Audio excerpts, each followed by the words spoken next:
the concept of the devil has shaped much of human fear, morality, and even control.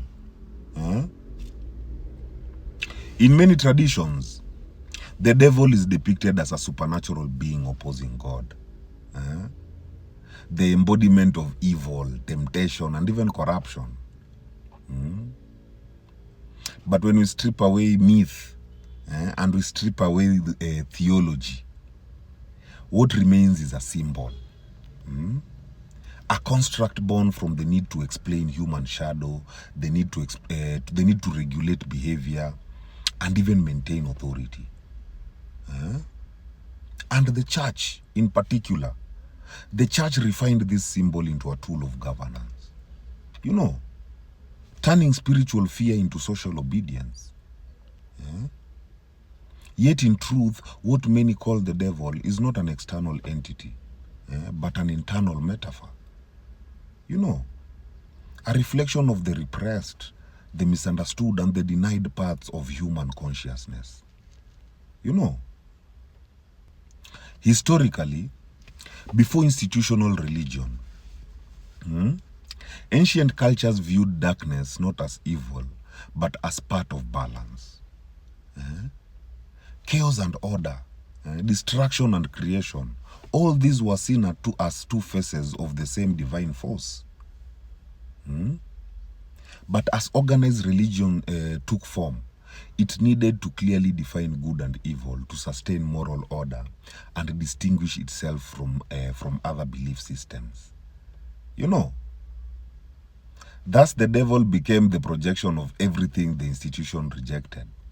That is other deities. It rejected free thought. Free thought was seen as devilish. Sexuality, independence, or even any belief that threatened its hierarchy. Those who questioned or even rebelled were branded as influenced by the devil.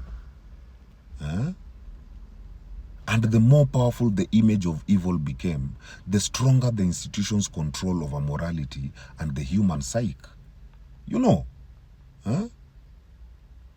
This narrative worked so effectively because it externalized responsibility. If evil comes from a being outside you, then you don't have to face the darkness within. The devil became a scapegoat for human behavior, while obedience to the church became the only path to salvation. Now, over time, people learned to fear their own thoughts. They learned to fear their own desires and even instincts, handing over spiritual autonomy to religious authority. But in reality, what we call the devil is simply an integrated human potential. That raw, primal, instinctive energy that, when denied, mutates into destructiveness. Psychologically, the devil symbolizes the shadow self, the part of the psyche that holds everything the conscious mind rejects. Things like anger, desire, envy, lust, power, and even rebellion. When repressed, these energies manifest unconsciously as self-sabotage.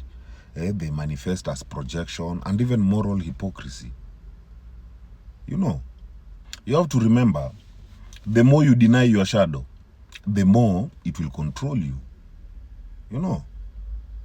The devil then is the mirror of human denial. It is not an enemy to be cast out, but a force to be understood and integrated.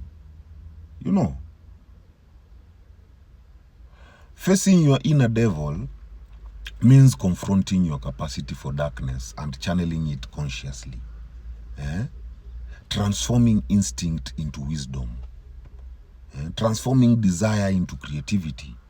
You even transform power into purpose. But when we blame the devil, then we abandon self-awareness. When we face him within, then we reclaim our wholeness. Spiritually, There is no devil. There's only separation from consciousness.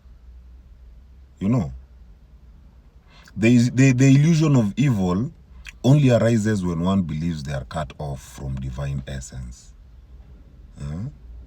The so-called devil is the ego's dream of separation.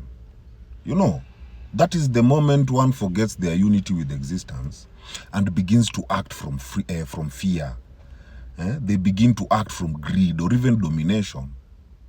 You know, many spiritual traditions outside the Western framework, you know, such as Buddhism and even indigenous cosmologies, they do not have a devil figure. They see darkness as a necessary polarity within creation. You know, without shadow, there is no light. Without temptation, there is no growth. Without contrast, then consciousness cannot recognize itself. Thus, spiritually, the devil is not a being, but a state of consciousness. The vibration of fear, the vibration of control and illusion. You know, it only exists as long as you identify with it. But once you awaken to the truth of oneness, then the devil dissolves. Because nothing exists outside divine consciousness. In short, I felt like I've preached. In short, the devil is not a creature lurking in the shadows. It is a concept crafted by institutions and misunderstood by humanity. It is served as a moral compass for the fearful, a tool for control, and a scapegoat for the unaware. You know.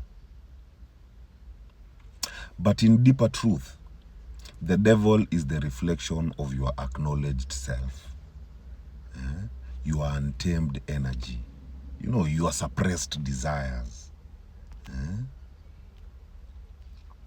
When you integrate your shadow, you destroy the illusion of the devil.